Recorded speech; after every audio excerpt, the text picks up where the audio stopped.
Hey, what's up, everybody? Listen, if you have not heard about Anchor, it's the easiest way to make a podcast. Let me explain.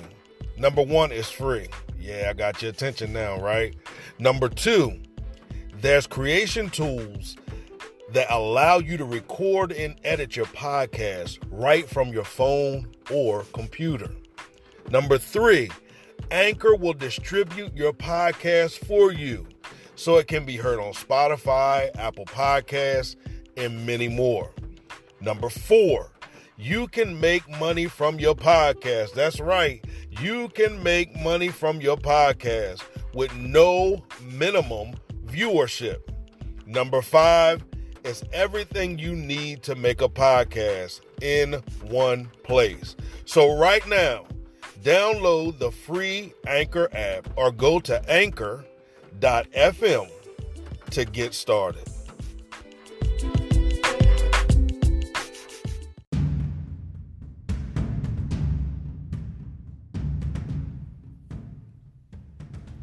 What's up, everybody? My name is Cliff, and you are listening to the What Now Podcast. That's right, the What Now Podcast, where we, through conversation, discuss ways that we can effectively address life's most difficult moments. So sit back, relax, and enjoy tonight's episode.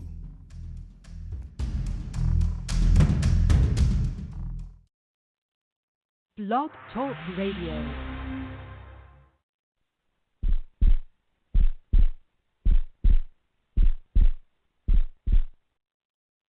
Welcome to the What Now podcast.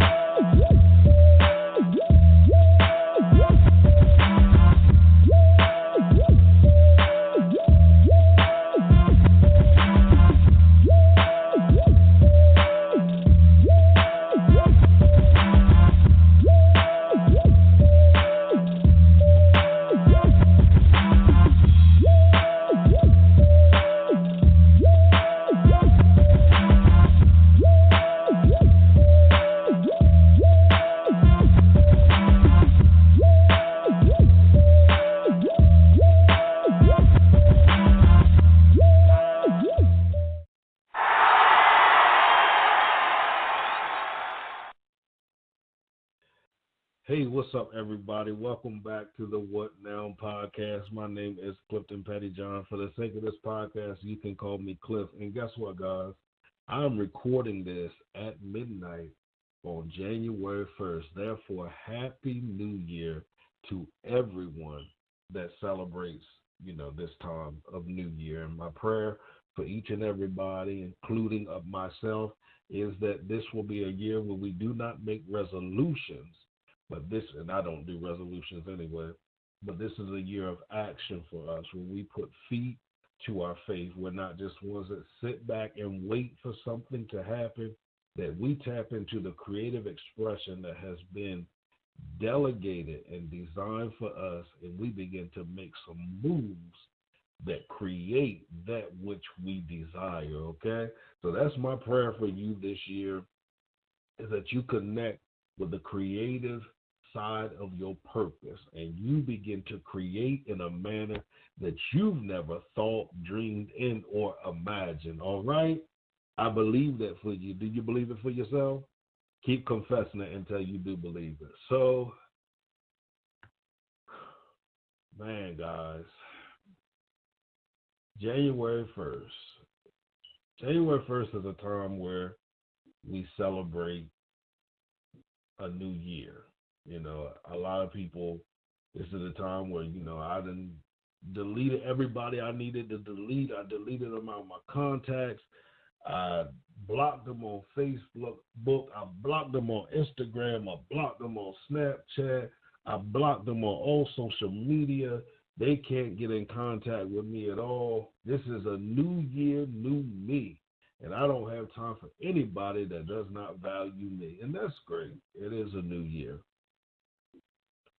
But for me, this is a bittersweet moment. I do like to celebrate the newness. Those who know me, you already know that I celebrate my New Year's during Rosh Hashanah. It gives me momentum entering into, now 2020. But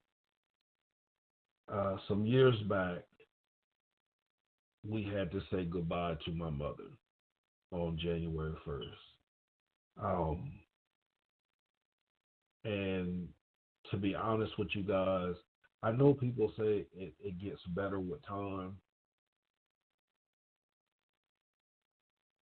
I don't see that. If I can just be transparent for a moment. Now, some of you might not even want to listen to this because, um, and my voice may sound raspy because I've been recording since 10 o'clock.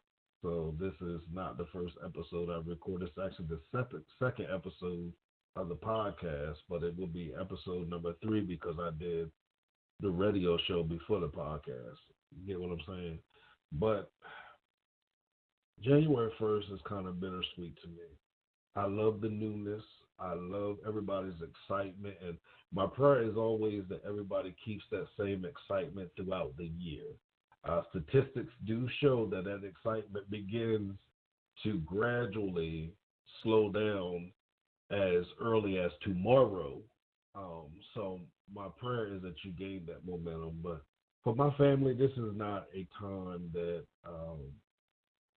not saying we don't celebrate because we do, but at the same time, it's kind of hard to celebrate and not acknowledge the fact that the one who served as our backbone, as our rock, as many of our connection with God before we made a personal connection with Him, our prayer warrior, our cook.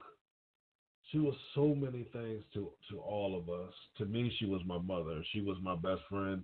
She was the one that understood me when nobody else understood me. And trust me, I'm not the easiest person to understand at all. Do you hear me? When I tell you Clifton Maurice Pettyjohn is not the easiest person to understand at all or to get along with at all. I'm thankful for the time I spent with her from childhood on up. I watched her sacrifice for years, sacrifice for years so that others, including myself, could live a comfortable life. And she worked so hard. I always tell the testimony, she was a single mother. She worked part-time and full-time jobs while going back to get her degree. She always sacrificed. I tell people all the time, I want to shout my brother out.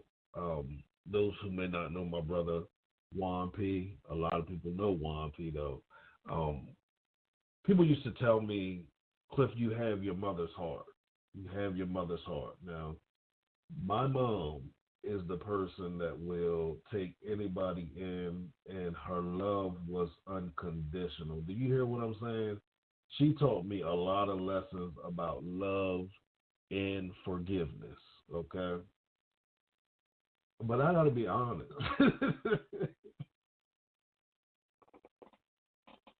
I have to be honest. Clifton does not have his mother's heart. I work to have that. I do. And I'm going to say I may have a portion of it. I may have 5% of it. You know what I'm saying? I may.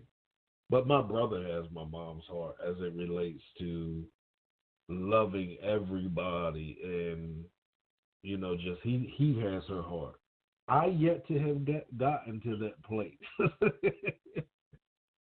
And some of you may say, Cliff, you're talking nonsense because I know you. Yeah, you may know me, but you may not know the magnitude or the extent that she went through. We didn't have much growing up. We didn't now. But a lot of people wanted to be to our house. And that's something I didn't understand until I got older, because I began to understand that it wasn't the sense of what we had from a material standpoint, but it was the environment of love. It was the security that was there. I watched my mom endure a lot of things. But the one thing I can say about her is she never lost that nurturing side of her and that loving side of her, even when she got sick. Like her, you watch her go through it, but yet at the same time, she still was encouraged and willing to figure out somebody else's problem or somebody else's circumstance or somebody else's situation. Mine is focusing on exactly what she was going through. Um, and this podcast may just be for me, just to talk this thing through because, like I said, this day is never easy. And I don't. I'm gonna say this. Sometimes people don't need to hear they're in a better place. Sometimes people don't need to hear, oh, but they loved you. Sometimes people don't need to hear that. Sometimes people just need you to sit there and be silent, just to know that you're there. You don't have to try to come up with the right words to say. I've been in that situation before too, where I felt like, oh my God, I don't know what to say in that situation. So I've dodged those situations with people before. Not good to dodge it, but sometimes people don't want to hear what you have to say. Sometimes they just need to know that you're there, that you're tangible, that you're touchable in a physical sense. Or maybe I can't touch you physically, but if I need to call you and I just need to cry on the phone, if I need to call you or I just need to talk on the phone, if I need to call you and just sit in silence on the phone, sometimes people just need to know, can you be there for that? Don't try to come up with anything deep, prolific, super spiritual to say. Just be there. Um, I say that because I know what I experienced with that, and being there for others as well. So today I do ask that, solicit the prayers from my listeners for my family. And we're not a family that talks about it a lot. We're not a family that talks about it a lot. We just realize that it's there, but we don't seem to talk about it a lot. But I wanted to make a change in my personal life, and I wanted to talk this thing out this year as opposed to sitting in my bedroom all day listening to Jamie Foxx sing "I Wish You Were Here" because I usually have that on repeat. And I'm not saying it's not going to be on repeat because that's a song that probably resonates the most with me. And I also love, is it Taylor Ramsey? I don't know if it's Taylor. It might be Taylor Ramsey's "I'm Okay." Don't cry for me, I'm okay. I love that song as well too. But I solicit your prayers today for my family. Um, because sometimes when somebody has been that foundation, they've been that rock, and like I said, it's been about, oh Lord, 15 years now. And somebody might say 15 years, you ought to be over it by now. Anybody that said they're over, well, I'm not gonna say that. I'm not gonna say that. But when somebody was such a valuable and integral part of your life, you just don't get over it. Now, I went through different stages. I went through where I stopped living. I just stopped living and was just existing. And I realized that, first of all, God didn't create me just to exist. That's number one. Number two, she wouldn't want me just to exist. She probably knocked me upside my head. She knew I wasn't down here living my best life, So um, I went through those stages. I went through where I didn't want anybody around me. I went through great depressive states. I went through where I separated myself from everybody. And when I say everybody, I mean everybody. I'm going to do an episode uh, soon about how I thought it was best for me to be outside of everybody's life or not be involved in everybody's life. But I went through various stages. I went through various changes. Um, I'll say it this much: nothing is the same since she's been gone.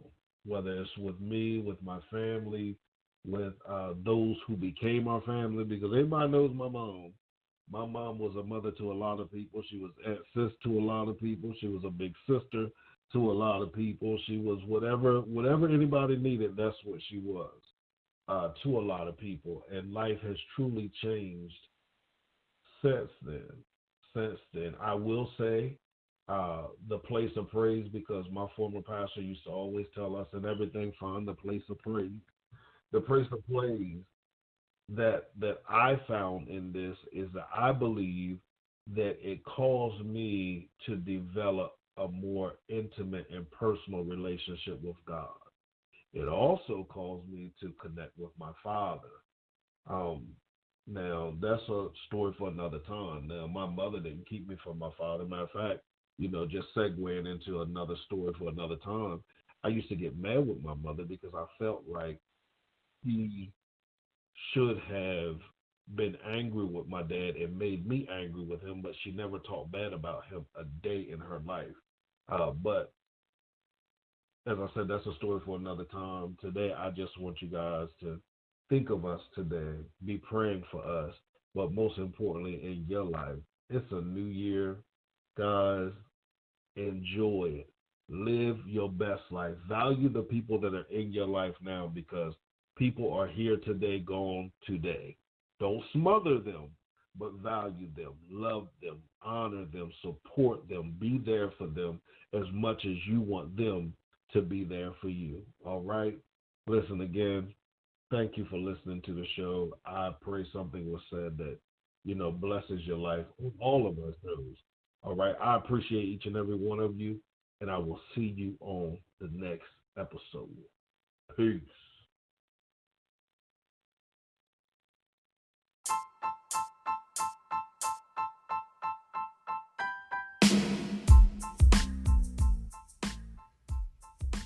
Can you identify any areas in your life where stagnation is manifesting? Now, I know some of you might say, no, I can't. Well, I want us to look at stagnation for what it really is. Some people have identified stagnation as something that's not growing or that's not producing. I don't believe that's stagnation. To me, stagnation can also be that, yes, we're growing, yes, we're producing. However, we're growing and producing in a manner that's disrespectful to the purpose and the greatness that resides inside of us. And listen, we all have areas where we can identify that we could be doing a lot better in. There's greater potential in those areas than we are experiencing. And guess what? I have a tool that will help you begin to experience transformation in those areas of stagnation in your life. And that tool is called From Stagnation to Transformation. That's right. That is my book, From Stagnation to Transformation. So I want you to head over to my website, www.cliftonpettyjohn.com. I want you to hit there. I want you to hit the Transformation tab. There you're going to find a free preview of my book. That's right, a free preview of my book. And I promise you, after you read the preview, you're going to want to invest in your personal transformation through purchasing the book. So again, head over there, purchase the book. Let me know you purchased it. Here's what I always say, guys. If you purchase the book, you read the book, you apply the principles in your life, and yet you still are stagnant in the areas that you are applying them to, and you're not experiencing any transformation, and you can prove to me that you have applied these principles, I will give you a 100% refund. That's right, a 100% refund. Why? Because I believe in the application of the principles that are outlined in this book. So again, visit www.cliftonpettyjohn.com and purchase your copy of From Stagnation to Transformation.